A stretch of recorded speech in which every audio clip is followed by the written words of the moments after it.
You're listening to The World at 8 with Lynn Mozart.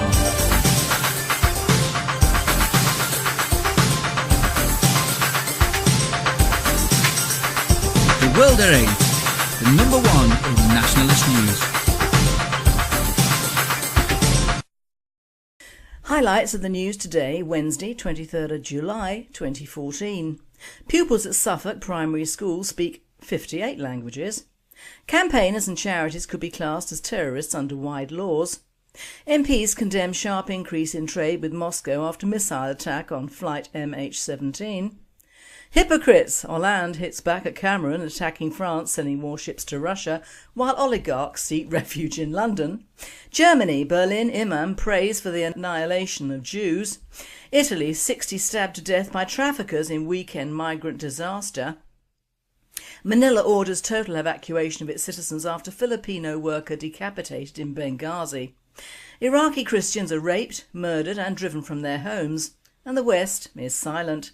Thought for the day, the Great Wail. And finally, 2 for 1 day Wednesday.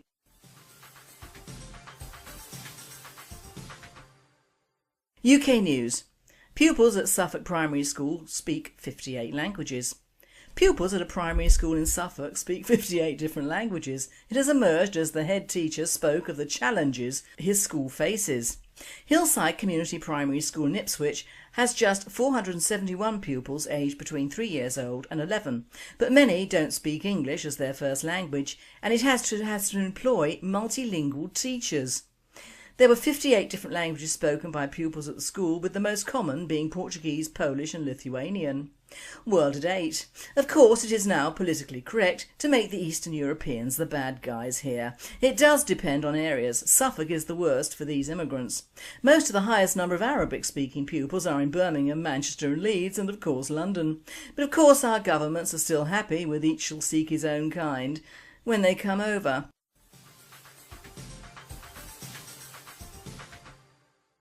Campaigners and charities could be classed as terrorists under wide laws.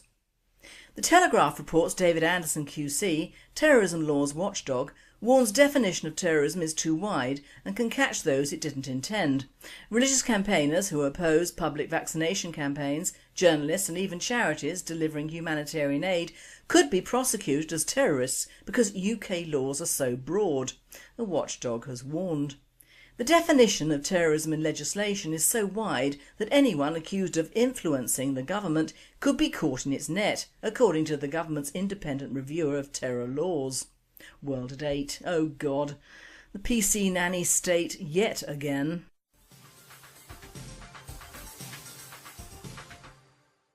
MPs condemn sharp increase in trade with Moscow after missile attack on flight MH17.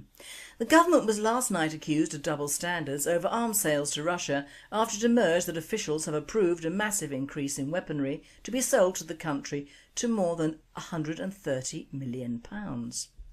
MPs warned today that at least 251 export licences for the sale of controlled goods, ranging from sniper rifles to night sights, remain in place despite a call from Prime Minister David Cameron for other countries, in particular France, to halt lucrative arms deals with Moscow. Downing Street insisted that any arms licences granted for equipment to the Russian military had been suspended in the wake of the MH17 disaster after Mr Cameron singled out French President François Hollande's refusal to call off a £1 billion deal to sell Moscow 2 helicopter carriers. World at 8. There is no indication that the Russians shot this plane out of the sky. It shouldn't have been there to begin with. Stop worrying the Russian bear. It might turn and the West has more to lose than they have. Remember, since Obama, the US is not so helpful as it might be towards Europe.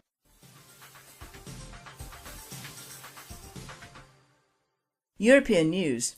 Hypocrites! Hollande hits back at Cameron attacking France, selling warships to Russia, while oligarchs seek refuge in London. Bitter divisions over the way Europe stands up to Vladimir Putin have spilled into the open, with France branding Britain's hypocrites for allowing London to be a refuge for Russian oligarchs. David Cameron has warned it would be unthinkable for French President François Hollande to go ahead with the £950 million sale of Mistral warships to Moscow. But Mr Hollande has vowed not to ditch the deal, with the head of his ruling Socialist Party warning Mr Cameron he should start by cleaning up his own backyard. World at 8. Cannot stand this socialist prat, but he does have a point.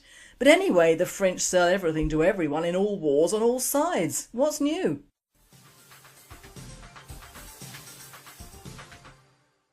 Germany, Berlin Imam prays for the annihilation of Jews. Imam in Berlin calls in the sermon for the annihilation of Jews, who he says are slayers of prophets. An imam in the German capital Berlin recently gave a sermon in which he expressed support for Gaza and called for the annihilation of Jews. The sermon by Sheikh Abu Bilal Ismail, which was given last Friday at the Al-Nur Mosque, was translated by the Middle East Media Research Institute. MEMRI. Gaza is the land of glory, the land of jihad, the land of honour, which is facing the strongest war machine, the Zionist Jews, these criminals, these slayers of prophets, he said.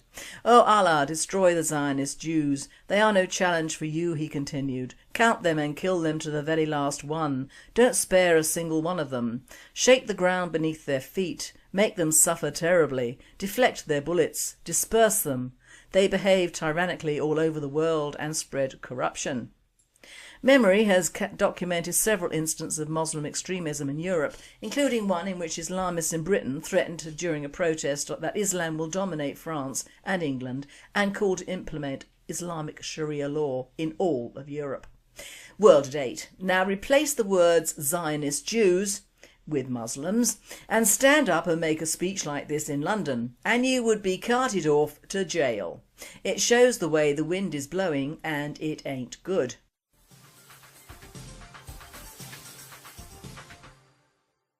Italy, 60 stabbed to death by traffickers in weekend migrant disaster. Italian police on Tuesday were trying to piece together the dynamics of Saturday's migrant boat disaster off the Sicilian island of Lampedusa and establish an accurate death toll on Tuesday after chilling new details emerged. Migrants rescued by the Danish petrol tanker Tormlot in waters between Libya and Malta and taken to the Sicilian port of Messina told investigators that around 60 people had been stabbed by traffickers indiscriminately and their bodies thrown into the sea. These deaths come on top of the 29 people known to have died by asphyxiation after the traffickers allegedly prevented dozens of migrants from leaving the hold. Further, dozens of migrants are feared to have drowned during transfer to the Danish freighter from the rickety fishing boat that is thought to have been carrying between 700 and 750 people. A child aged 2 was also found dead on arrival in Messina and a woman died while being transferred to hospital for treatment. Earlier in the day, migrants told Republica that 181 people had died in the tragedy, but investigators put a close estimate at 141. On Tuesday, 5 men presumed to be the traffickers were arrested on charges of multiple homicide. They were Mohammed Forad al-Fallah, 21, from Syria, Yusuf Darman, 21, and Abdrishak Azboy, 25, from Morocco, Saddam Aboudayed, 25, from the Palestinian territories, and Jamal Rajab, 32, from Saudi Arabia. World at 8. This sea of human misery is nothing but a transference of cultures into Europe. Behaviour similar to this has been endemic throughout Africa and North Africa for generations, and it shows how very different is la différence.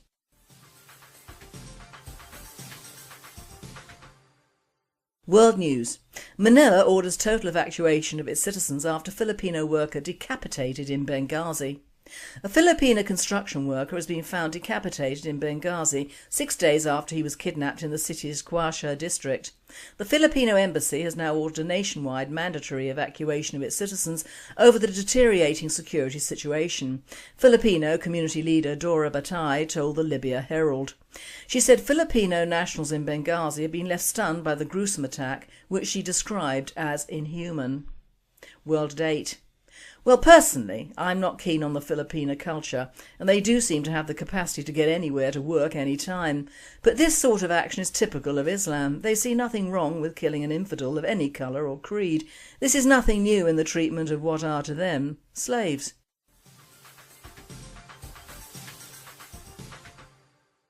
Iraqi Christians are raped, murdered and driven from their homes, and the West is silent. It's just too good a comment to ignore. Tim Stanley, in his blog for The Telegraph, reminds the effects of Western action and inaction in the Middle East. For the first time in 1,600 years, Mass is not being said in Mosul, and ancient culture has been wiped out in a matter of weeks. It's a war crime that, strangely, no one seems to want to talk about. Mosul is the second largest city in Iraq and the place where many Christians believe Jonah was buried. Since the Islamic State of Iraq and Syria, ISIS, rode into town, their faith has been forced underground. Bells have been silenced, the hijab enforced with bullets.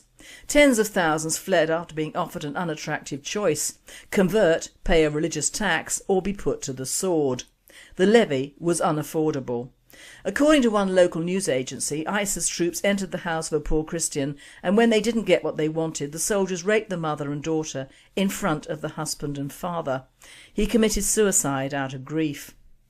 Having driven away the worshippers, the ISIS fanatics are now trying to extinguish the physical legacy they left behind. A centuries-old church has been burnt to the ground. Jonah's tomb has been desecrated.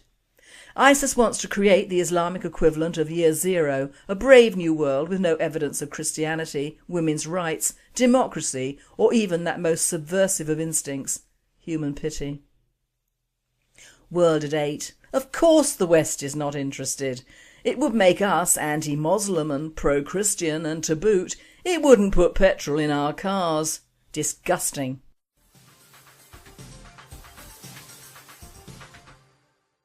Thought for the day: the Great Wail. I can hear the Great Wail now from afar, and this makes me not Ahab, who is seeking the Great White Whale, but Mozart listening to the Great White Wail from the media and the wave of misinformation that is being brought to splash on the brains of the blurbs, like the Chinese water torture of old, every drop a winner. Now call me tough, in fact call me anything, I'm quite used to it, and don't get me wrong. If you are listening to this thought today, don't think I don't get upset at dead children, useless wars, poverty, corruption, sexual abuses and much worse. I do. But in hearing or watching most of this, you have to understand that we are watching and listening to what the establishment want us, not what is necessarily unbiased and nationalistic news. That is what you get on The World at 8, biased towards nationalism and not good for the people. In fact, I have never been and never will be a people person. History has taught me that once a good cause is opened up for the people primarily, it becomes corrupted and bad. The people in general are no good at governing or commanding or even good at organisation, which is why they are the people and not the people in power. It comes under tough love, alias the truth, and believe me, the truth hurts. This news is nationalistic pure and simple, for the country and the cause. It would seem that we nationalists have several avenues put before us, and all of these detract from the main idea of true nationalism. Nationalism is just that, pure and simple, king and country. It is practiced by practically every other country in the world, apart from England, since the end of World War II. Our British nationalism, and I'm not pointing the finger at the BNP or all the other so-called patriotic small parties as well, has become a form of union for the common people against government and officers of the establishment for a myriad of causes, most of which pass for being for the people. Individuals leap onto various speaking points to have their say, which is rather like the media pointing everyone in the wrong direction. The World at 8 isn't for the people. It is for the people to acquire some pride and to have some knowledge of choice in their thoughts. This is a nationalistic programme, and being so only adheres to the main core of nationalism, king and country. And it is this that is being missed out in all the main news items in the UK primarily. Thus the wailers mainly wailing for what is done and dusted. Dead bodies in the Ukraine and the lightning of the death trains of the Third Reich. My tears didn't even form this load of tripe. Of course we all feel sorry for the loss of life, but to count the bodies and wail at the Russians because some bits and pieces were missing. What does the West expect? These poor buggers were blown out of the air. The fact that there were some remains is a miracle, and I'm sick to the back teeth of all the anti-Russian diatribe being meted out by the media just for the sake of a maudlin audience. Get over it. If a plane flies over a war zone, it will get shot down. I didn't hear all the wailing about the 9/11 flight brought down near the Pentagon to save lives. And let's face it, don't fly Malaysian Airlines if you want to survive the journey. Is this the third time one of their planes has gone down with total loss of life this decade? The Palestinian debacle, don't even think about it. There is a lovely article written by a Muslim who seems to be open-minded, which is not the usual Muslim state of mind. He is Tariq Fatah in the Toronto Sun, and he writes of the double standards of Islam, and I quote, "As I write, Muslims around the world have taken to the streets and social media to protest Israel's Operation Protective Edge that has resulted in the deaths of nearly 200 Palestinians. Undoubtedly the deaths of 200 Arabs, many of them civilian women and children, is tragic and worthy of condemnation. However, just next door to Israel, almost 200,000 Arabs have been killed by fellow Arabs in Syria. But that tragedy has triggered no public demonstrations of anger in Islamic capitals, let alone in Toronto. Let us examine two military operations by two countries against what they describe as Islamic terrorists belonging to radical jihadi movements. While Israel's Operation Protective Edge is making the lead story around the world, few are aware of Pakistan's Operation Zarb al-Az, striking of the Prophet Muhammad's sword, underway against the Taliban inside Pakistan. Israel's military operations have killed about 200 and displaced about 17,000 Palestinians from their homes in Gaza. Pakistan's military operations, on the other hand, have killed over 400 people and made over 900,000 Pashtun Pakistanis homeless and destitute in their own country. While the 17,000 Palestinians are finding shelter in United Nations relief and works agency structures, nearly 1 million Pakistanis are facing a catastrophe that has triggered neither media coverage nor international aid or protest.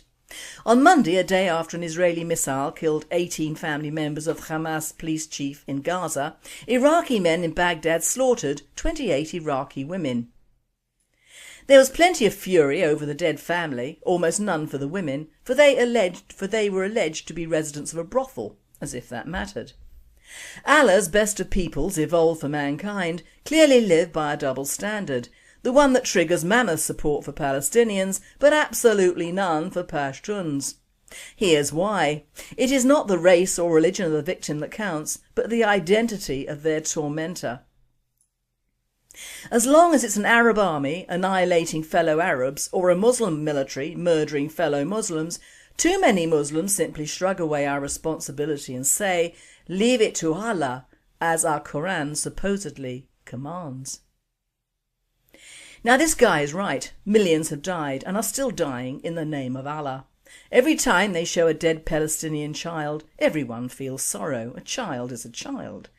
But you have to remember that in many, if not most of these cases, however the media puts it, Hamas is at the centre of Gaza. It rules Gaza and its people. It is their guns behind these civilian houses.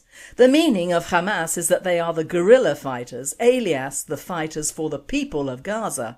And when one is fighting a guerrilla war from a civilian base, you open up those civilians to getting blown up.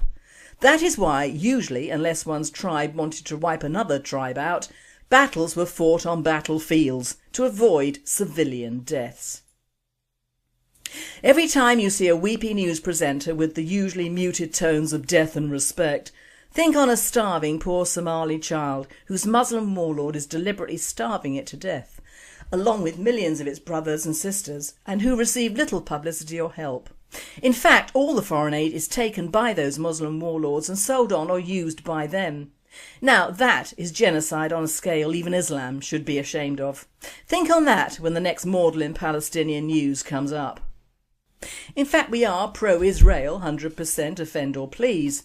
We are, however, against the control operated by the Zionists in America and Europe, because like the West they should stay out of big business and world affairs, but they don't. Because since the last war, everything anti-Zionist has been tied up in a big blue Star of David hate package tied up by Islam and neo-Nazis and many nationalists. It would appear that to be a true nationalist now you have to be virulently anti-Semitic, pro-Palestinian, pro-Muslim, pro-gay and pro-colour. All of which I'm not. So does that make me a bad nationalist? No, it makes me a true nationalist, because nationalism starts at home, for the home and with the home. Our stance on Israel is well known. Our stance on Christianity is well known. Although I am a bad Christian, I still observe the fact I was christened a Christian in a then Christian country. We couldn't care less about gays or lesbians or whatever title they wish, because we would prefer it that they carried on their lives in private, as we relatively normal heterosexuals do, without having marches, marriages and adoptions, which to me leaves them standing out as having the best of all worlds just because they have become militant. The same goes for disabled peoples. Give them all the help they need, just don't put them above undisabled people in society. We are anti-Muslim because Islam is the death of Christianity and the European culture. They can do what they like in their own countries, and at the rate they're taking over other countries, surely the need to come over here will abate. Colour don't care. The BNP have had to open their doors to ethnic members, so this point is rather lost. Up to the time of writing this, very few ethnics have sought to join, so point lost really. So having made clear the World at 8 stance on things, my main point is still the misinformation dealt out to our public on a regular basis. It is very confusing because it makes people think the wrong things and do the wrong actions. The ability to sit back and think about the fact that we are told what we should be told, so that the result is exactly what the result is supposed to be, is dangerous thinking at the best. We are all being told to celebrate 100 years since the start of the last war. Why celebrate the single most self-destructive act that Europe has perpetrated on itself? We're being told to celebrate the terrible and wasted loss of life. Why? Europe has resorted itself to the exact formula that the Kaiser would have wanted, with the exception of the immigration problem, of course. Germany and France are now united, England has gone to the dogs, and colonialism is dead on its feet or has been killed by a virulent form of democracy or freedom, alias death and torture. It is a very sad fact that most if not all these poor young men died for nothing, not even king and country, but it has always been that way. Soldiers are expendable, sad but true, and only live on in our memories or their families. However, they are used as useful propaganda when the establishment think fit. You can see how this country treats soldiers when you think of the reduction of numbers, materials and Lee Rigby. Now this is England speaking, England speaking.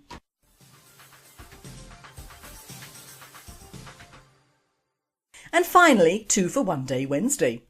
Misinterpretation. I was in a pub last Saturday night, drank quite a few, and noticed 2 very large women by the bar. They both had pretty strong accents, so I asked, "Hey, you 2 ladies from Ireland?" One of them snapped back saying, "It's Wales, you friggin' idiot." So I immediately apologised and said, "I'm sorry, are you 2 Wales from Ireland?" That's pretty much the last thing I remember. And condom factory. The largest condom factory in the States burnt down. President Obama was awakened at 4 AM by the telephone. "Sorry to bother you at this hour, sir, but there is an emergency. I've just received word that the condom factory in Washington DC has burnt to the ground. It's estimated that the entire USA's supply of condoms will be used up by the end of the week." Obama, "Oh damn, the economy will never be able to cope with all those unwanted babies. We'll be ruined. We'll have to ship some in from Mexico." Telephone voice says, "Bad idea. The Mexicans will have a field day with this one. We'll be a laughing stock." What about the UK? Obama says, "OK, I'll call Cameron and tell him we need 5 million condoms, 10 inches long and 3 inches thick. That way they'll continue to respect us Americans." 3 days later, a delighted President Obama ran out to open the first of the 10,000 boxes that had just arrived. He found it full of condoms, 10 inches long and 3 inches thick, exactly as requested. All coloured with Union Jacks with small writing on each one. Made in England. Size small. You've been listening to The World at 8. I am Lynn Mozart and I wish you all a very good night. 58 languages. Pupils at a primary school in Suffolk speak 58 different languages. It has emerged as the head teacher spoke of the challenges his school faces. Hillside Community Primary School in Ipswich has just 471 pupils aged between 3 years old and 11, but many don't speak English as their first language and it has to employ multilingual teachers. There were 58 different languages spoken by pupils at the school, with the most common being Portuguese, Polish. Pupils at Suffolk Primary School speak 58 languages. Campaigners and charities could be classed as terrorists under wide laws. MPs condemn sharp increase in trade with Moscow after missile attack on flight MH17. Hypocrites! Hollande hits back at Cameron, attacking France, sending warships to Russia, while oligarchs seek refuge in London. Germany, Berlin imam prays for the annihilation of Jews. Italy, 60 stabbed to death by traffickers in weekend migrant disaster. Manila orders total evacuation of its citizens after Filipino worker decapitated in Benghazi. Iraqi Christians are raped, murdered and driven from their homes. And the West is silent. Thought for the day, the Great Wail. And finally, 2 for 1 Day Wednesday.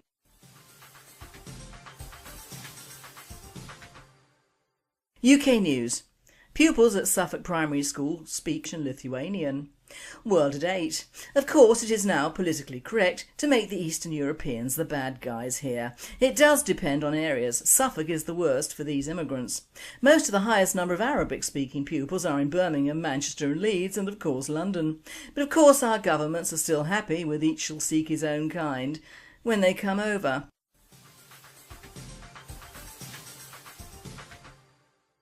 Campaigners and charities could be classed as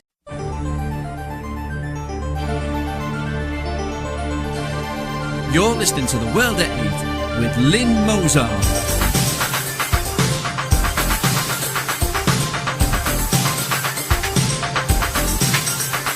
The World at 8, the number one in nationalist news. Highlights of the news today, Wednesday, 23rd of July 2014.